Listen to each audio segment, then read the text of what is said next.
Argentina baru saja memenangkan pertandingan World Cup tahun lalu dan sangat luar biasa ya. Dan barusan juga tim Argentina datang ke Indonesia dan kita lihat PSSI ya.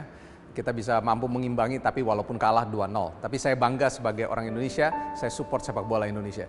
Saudara, saya mau cerita tentang sepak bola tapi bukan World Cup tahun lalu, yaitu di mana Argentina menang. Tapi pada tahun 2010 pada saat itu ada kejadian yang luar biasa di dalam World Cup ketika 16 ya, ada 16 besar negara-negara dan pada saat itu terjadi adanya di South Africa dan yang menang adalah Spanyol. Saya nggak mau bicara tentang Spanyol. Waktu di 16 besar ada satu partai yang sangat kontroversial, yaitu ketika Jerman menghadapi Inggris pada saat itu dan Jerman menang 4-1.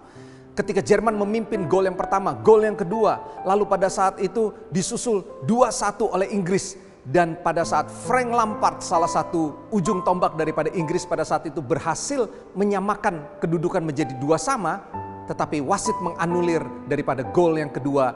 Dan jelas-jelas bolanya sudah masuk, tapi mantul lagi keluar, tapi wasit bilang apa?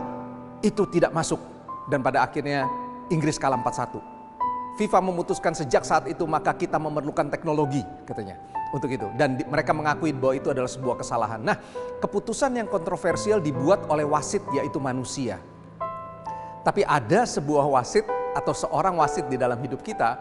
Paulus mengatakan di Kolose 3, hendaklah damai sejahtera Kristus itu memerintah di dalam hati kamu. Kata memerintah di situ sama seperti to be an empire. Atau sama seperti wasit. Apa itu wasit tugasnya? Untuk memutuskan, untuk rule atau memerintah, untuk to decide atau to direct, untuk mengarahkan, dan juga untuk to control atau menguasai.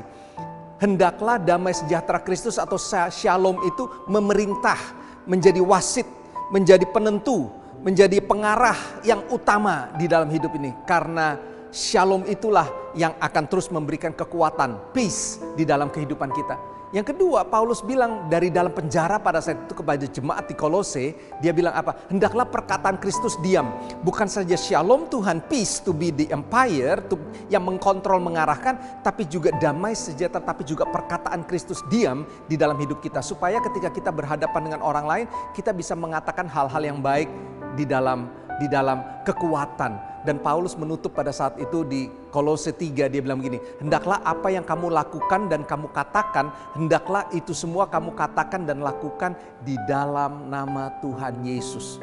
So, firman hari ini mengingatkan kita semua, ada sebuah wasit, penguasa di dalam hidup kita yang mengarahkan, mengkontrol dan memutuskan. Hiduplah bergantung dan hendaklah perkataan Kristus diam di dalam hidup kita, di dalam kita menjalani kehidupan ini. Tuhan berkati kita semua. God bless.